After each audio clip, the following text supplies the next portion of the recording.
कल यानी कि पिछले वाले क्लास में हम लोगों ने सेल वॉल के बारे में पढ़ा था और सेल वॉल का क्या फंक्शन है ये भी हम लोगों ने पूरी तरीके से देख लिया था। अच्छा, उसके भी 2-3 क्लास पहले यदि हम लोग जाएं तो वहाँ पे हम लोगों ने प्लाज्मा मेम्ब्रेन के बारे में डिस्कस किया था। प्लाज्मा मेम्ब्रेन का दूसरा नाम सेल मेम्ब्रेन, ठीक है। तो सेल मेम्ब्रेन आप बोलो या फिर आप प्लाज्मा मेम्ब्रेन बोलो, दोनों का मतलब सेम है।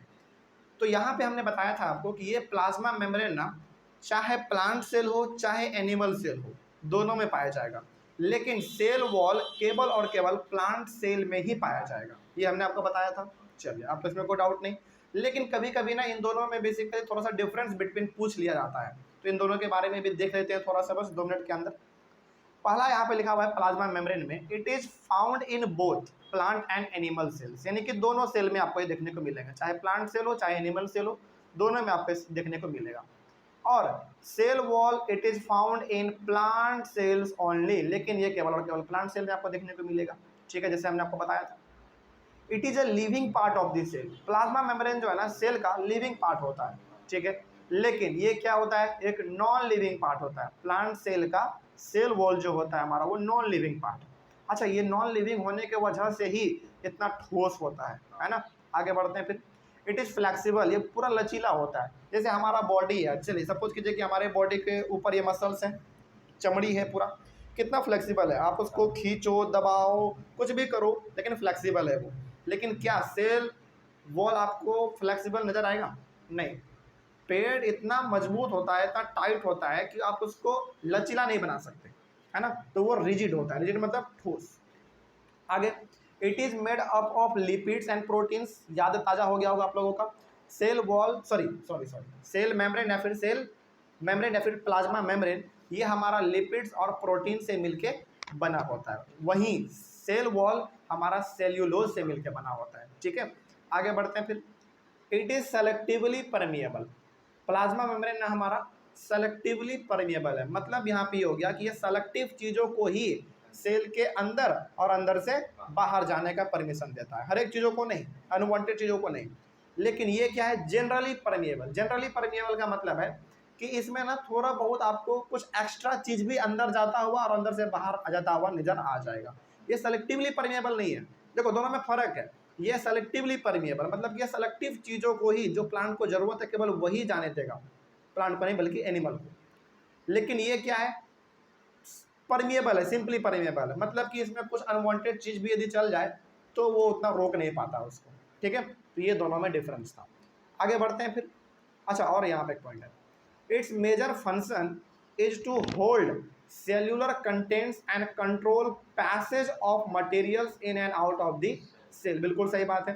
प्लाज्मा मेम्ब्रेन बेसिकली क्या करता है, सेल के अंदर जो भी चीज़ प्रेजेंट है उसको वो आराम से वहाँ पे कंट्रोल करके रखता है, यानी कि उसको बाहर निकलने नहीं देता है। और क्या सेल के अंदर जाएगा, सेल के अंदर से क्या बाहर जाएगा, वो हमारा प्लाज्मा मेम्ब्रेन ही डिसाइड करता है, ठीक है। आगे, अब ये सेल वॉल का है, its major function is to provide protection and strength to the cell. आपको मालूम है कि भाई सेल वॉल हमारा क्या है, नॉन लिविंग पार्ट है, और नॉन लिविंग पार्ट होने की वजह से इनका ज़्यादा कुछ रोल है नहीं, बल्कि इसका रोल ये है कि ये प्लांट को स्ट्रेंथ प्रोवाइड करता है, इसको वो प्रोटेक्शन देता है, ठीक है। बस यही चीज़ था हमारा इसमें, अब तो कोई समस्या नहीं इसमें। चलिए आगे बढ़ते हैं फिर।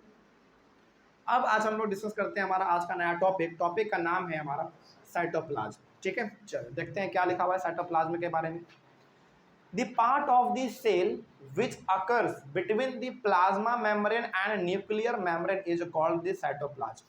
यहाँ पे बात हुआ है प्लाज्मा मेम्ब्रेन का और न्यूक्लियर मेम्ब्रेन का। इन दोनों के बीच का जो हमारा हिस्सा होता है ना, वो उसी को हम लोग कहते हैं बेसिकली साइटोप्लाज्म। जैसे इसका डायग्राम देखिए, आपको समझ में आएगा। जैसे ये हमारा सेल का डायग्राम है, जरा देखिए ध्यान से।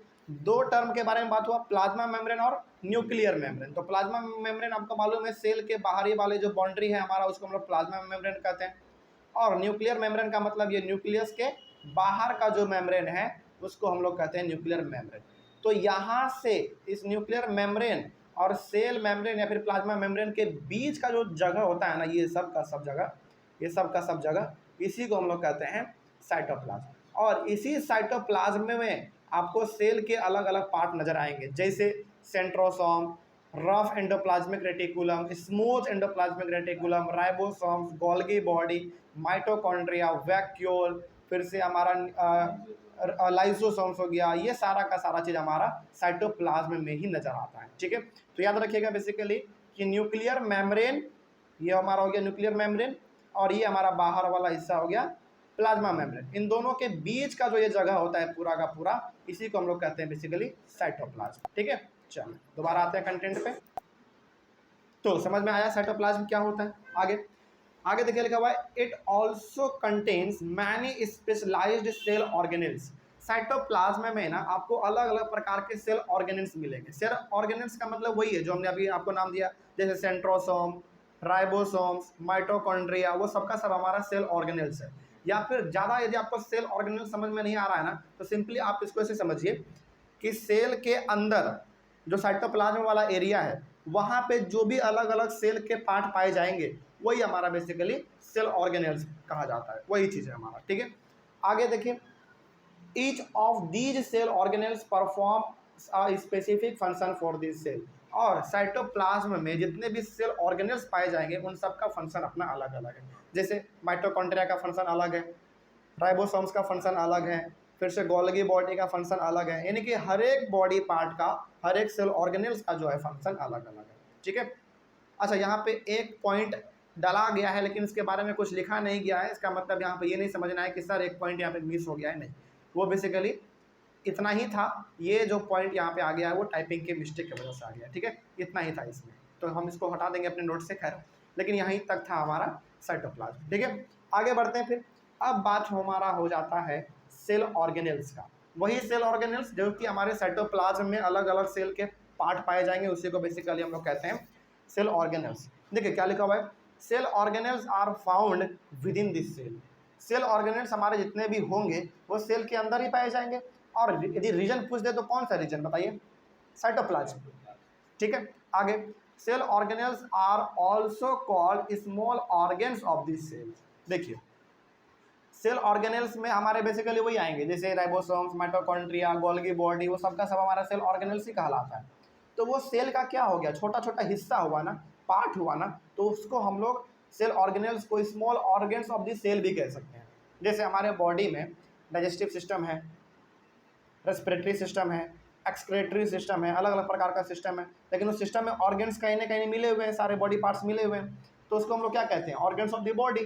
तो उसी प्रकार से इस सारे के सारे सेल ऑर्गेनेल्स को हम लोग कहेंगे ऑर्गेन्स ऑफ द सेल, क्योंकि ये भी हमारा सेल का छोटा छोटा हिस्सा है जो कि पाया जाएगा किसमें, साइटोप्लाज्म में। आगे देखिए, each organelles have a definite shape, structure and function. और जितने भी हमारे सेल ऑर्गेनेल्स हैं सबका शेप अपना अलग अलग है, स्ट्रक्चर अपना अलग है, और सबका फंक्शन भी अलग है। सबके फंक्शन के बारे में हम लोग पढ़ेंगे, डिटेल में पढ़ेंगे आगे। Each cell organelles performs special function such as making new material in this cell, clearing up waste material from this cell and so on. मतलब कि हर एक सेल ऑर्गेनेल्स का फंक्शन जो है सबका अलग अलग है। जैसे किसी का काम है सेल के अंदर फूड मटेरियल बनाना, ठीक है, उससे एनर्जी प्रोवाइड करना, और सेल और कुछ सेल ऑर्गेनेल्स का ये भी काम है कि जो सेल में हमारा वेस्ट प्रोडक्ट जनरेट होगा उसको कलेक्ट करके सेल से बाहर निकालना। यानी कि एक शब्द में यदि हम लोग कहना चाहें एक लाइन में, तो ये कह सकते हैं कि हर एक सेल ऑर्गेनेल्स का फंक्शन अपना अलग अलग है। ठीक है, सबके बारे में पढ़ेंगे हम लोग, उसके लिए टेंशन नहीं लेना है। आगे देखिए फिर उसके बाद लिखा हुआ है, a cell is able to live and perform all its function because of these organelles. यानी कि एक सेल यदि ये सारा का सारा फंक्शन कर पाता है, वो सांस ले पाता है, भोजन से एनर्जी बना पाता है, वेस्ट प्रोडक्ट जनरेट कर पाता है, बिकॉज ऑफ सेल ऑर्गेनेल्स। क्योंकि सेल ऑर्गेनेल्स को क्या कहा गया है, ऑर्गेन कहा गया है। और भाई ऑर्गेन अच्छा से काम करेगा तो सेल अच्छा से काम करेगा, और सेल अच्छा से काम करेगा तो हमारा पूरा बॉडी अच्छा से काम करेगा, है ना। चलिए आगे बढ़ते हैं फिर। These organelles together constitute the basic unit called the cell। और जब यही सारा का सारा हमारा सेल ऑर्गेनेल्स आपस में इकट्ठा होता है, इन सबको जब हम लोग एक साथ मिला देते हैं, जोड़ देते हैं, तब हमारा जाके एक छोटा सा सेल बनता है ना। और जब बहुत सारे सेल को इकट्ठा करते हैं तब जाके हमारा एक कोई बॉडी तैयार होता है। फॉर एग्जाम्पल ह्यूमन का बॉडी, है ना। हमारे ह्यूमन बॉडी में कितने सेल मिले होंगे सोचो, मिलियन ट्रिलियन, कितना हम लोग तो काउंट भी नहीं कर सकते। ठीक है, आगे बढ़ते हैं फिर। All cells are found to have the same organelles all cells are found to have the same organelles no matter what their function is or what organisms they are found in। अब देखिए जितने भी living organisms हैं, जैसे हम लोग खास करके बात करें ह्यूमन बींग्स का, तो ह्यूमन बींग्स में जितने भी सेल हैं हर एक सेल में वही सेल ऑर्गेनेल्स होंगे। ऐसा नहीं कि छोटा सा बच्चा है तो उसके सेल के अंदर सेल ऑर्गेनेल्स कुछ और होंगे, एक बूढ़ा आदमी है तो उसके सेल के अंदर सेल ऑर्गेनेल्स कुछ और होंगे, नहीं। यदि एक प्रकार का लिविंग थिंग है तो उसमें वो सारे के सारे सेल ऑर्गेनेल्स देखने को मिलेंगे जो कि बाकी सब में देखने को मिलता है। लेकिन हाँ, ये थोड़ा सा अलग हो सकता है, किसमें? प्लांट में अलग हो सकता है, माइक्रो ऑर्गेनिज्म में अलग हो सकता है। लेकिन यदि हम लोग बात करें किसी एक पर्टिकुलर लिविंग बींग्स का, यानी कि पूरे ह्यूमैनिटी का यदि हम लोग बात करें, पूरे मानव जाति का यदि हम लोग बात करें, तो उसमें सारा का सारा सेल ऑर्गेनेल्स आपको देखने को मिलेगा जो कि लगभग हर एक में पाया जाता है। ठीक है, आगे बढ़ते हैं। तो इसको एक लाइन में यदि हम लोग इसको ये कहना चाहें तो हम ये कह सकते हैं कि भाई देखो, चाहे आदमी छोटा हो, बड़ा हो, बूढ़ा हो, जवान हो, बच्चा हो, कोई भी हो, उसमें वो सारे के सारे सेल ऑर्गेनेल्स पाए जाएंगे सेल के अंदर जो कि बाकी सब में पाया जाता है। ठीक है, आगे बढ़ते हैं फिर। Examples of cell organelles are nucleus, ribosomes, mitochondria, plastids, endoplasmic reticulum, Golgi apparatus, lysosomes and vacuoles. तो ये सारे के सारे हमारे क्या हैं? सेल ऑर्गेनेल्स हैं, जो कि कहाँ पाया जाएगा? सेल के साइटोप्लाज्म में पाया जाएगा। और ये सारे के सारे हमारे सेल ऑर्गेनेल्स हैं और इन सब के बारे में हम लोग जो है ना एक एक टॉपिक में ही डिस्कस करने वाले हैं। जैसे न्यूक्लियस का अलग टॉपिक है, राइबोसोम्स का अलग टॉपिक है, माइटोकॉन्ड्रिया का अलग है। अब यहाँ से हमारा जो है यही सिलसिला चलेगा। ठीक है, तो जिस हिसाब से यहाँ पे सीरियल वाइज में लिखा हुआ है, पहले न्यूक्लियस डिस्कस करेंगे, फिर राइबोसोम्स, फिर माइटोकॉन्ड्रिया, फिर प्लास्टिड, वैसे ही हम लोग यहाँ पे टॉपिक वाइज डिस्कस करते चलेंगे। ठीक है, चलिए, तो न्यूक्लियस को हम लोग डिस्कस करने वाले हैं, इसको अगले वाले क्लास में करते हैं। ठीक है, चलिए, न्यूक्लियस हम लोग अपने अगले वाले क्लास में डिस्कस करेंगे। Thank you very much.